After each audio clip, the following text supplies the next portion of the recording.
नमस्कार मित्रांनो, मी कमलाकर शनॉय. आज मी आपल्यासमोर यासाठी आहे की एक ऐतिहासिक order session court number 88 Mazgaon यांनी पास केली आहे.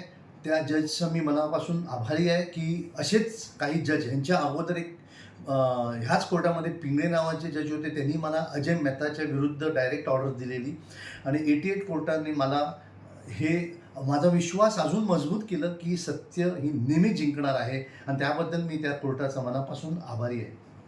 ह्या कोर्टाने Satish Mathur, director general of police anti corruption bureau, Keshav Patil, additional municipal of commissioner anti corruption bureau Mumbai unit, Rajan Bhogle, additional superintendent of police Mumbai आणि गिरीश गोडे, the reader director general anti corruption bureau या 4 senior most ऑफिसरच्या विरुद्ध कोर्टाने FIR नव्हे प्रोसेस इश्यू केलेला आहे. FIR म्हणजे police investigation करणार. ह्याच्यामध्ये इन्व्हेस्टिगेशनचा प्रश्न येत नाही. डायरेक्ट कोर्ट प्रोसेस इश्यू करणार आणि ट्रायल चालवणार आणि ती ट्रायल मी कमलाकर शनॉय किंवा माझ्या ॲडव्होकेट मार्फत ही ट्रायल चालवणार, गव्हर्नमेंटच्या मार्फत नाही. हे लक्षात आपण घ्यावं. प्रोसेस म्हणजे डायरेक्ट ट्रायल चालू होणार. कोर्ट ट्रायलच्या पोझिशनमध्ये चार्जशीट फाईल केल्यावर जसं नंतरची जी प्रोसिजर चालू करणार, इन्व्हेस्टिगेशनची प्रोसिजर नव्हे. ह्या गोष्टीत मी तुम्हाला हे सांगितलं की ह्या 4 व्यक्तीच्या विरुद्ध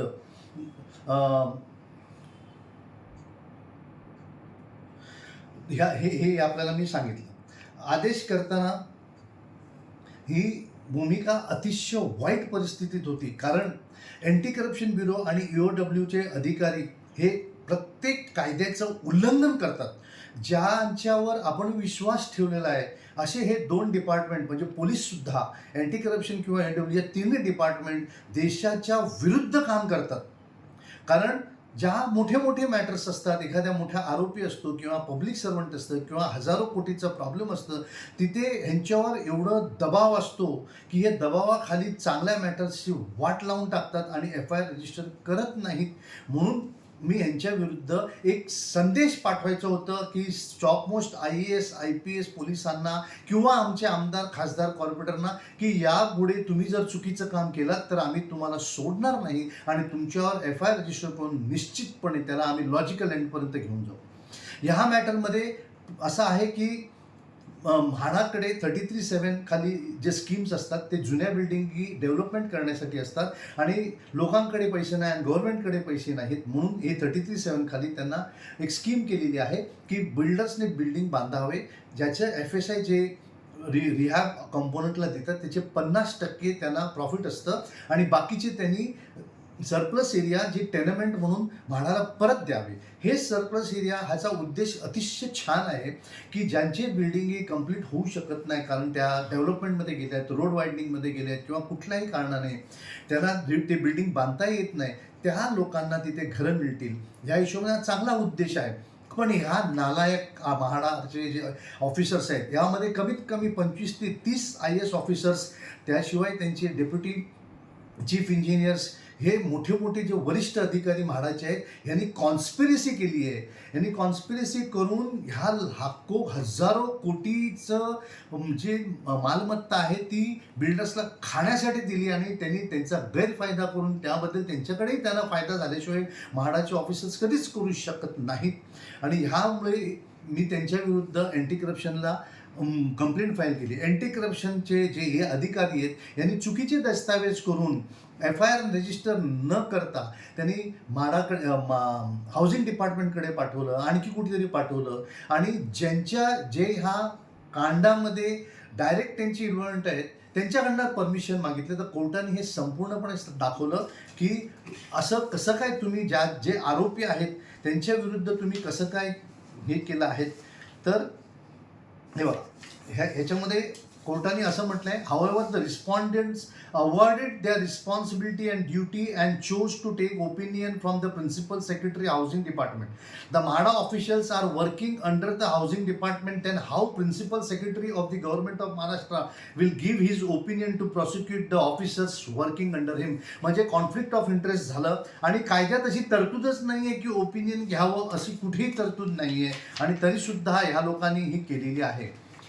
दुसरी गोष्ट अशी आहे की की डिस्चार्ज ऑफ ड्युटीमध्ये जे कामं येतात तीच फक्त सँक्शनला लागू होतात. पण कायद्याचं उल्लंघन करून किंवा कायद्याचं डिसोबिडियन्स करून किंवा लोकांच्या हिताच्या विरुद्ध काम करून जे कार्य केले जातं त्याला सँक्शन लागत नाही असे सुप्रीम कोर्टचे बरेचसे जजमेंट्स आहेत.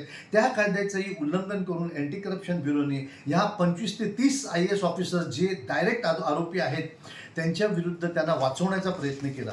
ह्या कोर्टाने खरोखर मी त्यांच्या पाया पडायला तयार आहे की बघा त्यांचे ऑब्झर्वेशन्स बघा की त्यांनी काय म्हटलंय, in such setup the circumstances time has come to pass a bold order to teach lesson to the public servant working on the higher positions of the government if they avoided their official duty showing utter disregard to the law and land and their act can constitute a criminal offense. म्हटलेलं आहे की हे signal आहे वरिष्ठ अधिकाऱ्यांना IAS IPS IRS की तुम्ही जर योग्य ठिकाणी योग्य वेळी योग्य कारवाई केली नाही तर ती क्रिमिनल ऑफेन्स होणार. And so also the time has come to give a strong message to the executive officers bureaucrats that their omission and inaction to take proper actions to appropriate time is causing serious issue regarding the economy of the country as well as the economy of the state. Now time has come to make it clear that no one is above law and law does not protect the white collar persons who are using their office designations to protect the officers deeply involved in wrongful gain to them and wrongful loss to the state. म्हणजेच काय की हे सर्व IAS officers IPS officers यांना signal आहे की जागृत व्हा आणि ह्या ऑर्डर्समुळे प्रत्येक आपले सिटिझन्सनी ह्याच्यातलं तुमचं धैर्य वाढावं आणि योग्यपणे प्रत्येक IAS IPS IRS ऑफिसर्स आमदार खासदार कॉर्पोरेटर ह्यांच्या विरुद्ध आपण आता FIR रजिस्टर करू शकतो, ह्यांच्याविरुद्ध गुन्हा दाखल करू शकतो व यांना आपण जेलमध्ये घालू शकतो. ह्याचा कॉन्फिडन्स वाढेल तुम्हाला. या प्रत्येक गोष्टीचे फॉर्मॅट्स मी आपल्याला देईन, पण योग्यपणे अभ्यास करा. आमदार खासदार कॉर्पोरेटर IAS IPS IRS यांना कधीही घाबरू नका. ते आमचे सेवक आहेत, आम्ही पगार देतो त्यांना. योग्य चांगले असतील ते त्यांचे नमस्कार करा, पाय त्यांना योग्य ते सपोर्ट करा. चांगल्या आमदार खासदार कॉर्पोरेटर IAS IPS IRS ना सपोर्ट करा, त्यांच्या बरोबर राहा. आणि हे दुष्ट भ्रष्ट नालायक जे IAS IPS ऑफिसर्स जसे म्हाडाचे ऑफिसर्स आहेत, जसे हे EOWचे ऑफिसर्स आहेत, जे हे अँटी करप्शनचे ऑफिसर्स जे वरिष्ठ अधिकारी आहेत यांना सोडू नका. आणि हेही सांगू इच्छितो की खालचे ऑफिसर्स चांगले काम करू इच्छितात, पण हेच DG anti corruption, DG additional CP EOW आणि जॉईंट CP EOW हे खरे गुन्हेगार आहेत की जे देशाच्या विरुद्ध काम करणाऱ्याला प्रोटेक्ट करतात. कारण हे वरिष्ठांच्या पॉलिटिशियनच्या दबावाखाली चांगल्या पोस्टिंगसाठी हे कामं करतात. त्यामुळे आपलं टार्गेट असावा तर हे joint CP EOW, DCP EOW, additional DG EOW ह्या लोकांना आरोपी करा. कारण हे खालच्या लोकांना तोंडी आदेश देतात, त्यांच्या नोटिंग्सवर विरुद्ध करतात. दुसरी गोष्ट मी तुम्हाला सांगू इच्छितो की फाईल नोटिंगमध्ये ज्यावेळी एक कनिष्ठ अधिकारी चुकीचं लिहितो तर त्यांचं ड्युटी आहे की त्यांना सांगावं आणि ते बदली करून घ्यावं. हे बदली न करता त्याच्यावर एन्डोर्समेंट करतात आणि अशा प्रकारे खालच्या ऑफिसर्सना ते प्रमोट करतात की तुम्ही चुकीचं काम करा. ह्याबद्दल मी माझे जे मला ज्यांनी मदत केलेली आहे ते आमचे 20 वर्षापासून मला जे मदत केलेली आहेत ते आमचे आहेत की ॲडव्होकेट प्रकाश नाईक जे हायकोर्टचे जज होते आणि त्यांनी मला जे 20 वर्ष मला ट्रेनिंग त्यांच्याकडून मिळालेली आहे. सॉलोमन अँड कंपनीचे जॉनी सॉलोमन आहेत ज्यांनी माझ्यासाठी काही पैसे ह्या दोघांनी माझ्याकडनं कधीही पैसे न घेता माझ्यासाठी काम केलं. चैतन्य पेंडसे आहेत ज्यांनी हे हायकोर्टची PIला आर्ग्यू केलेलं आहे आणि सिद्धी भोसले आहेत ज्यांनी हा सर्व करण्यासाठी मदत केलेली आहे. संदेश भोसले सिद्धी भोसलेचे वडील आहेत. असे बरेच लोकांनी मला मदत केलेली आहे. माझे पेटिशन ग्रुप आहे गौरंग वोरा, चेतन त्रिवेदी आणि माझे फॅमिली मेंबर्स हे ह्या लोकांनी माझ्या पाठीशी जबरदस्त उभे राहिल्यामुळे मी हे करू शकलो आणि मी सर्वांचा आभारी आहे.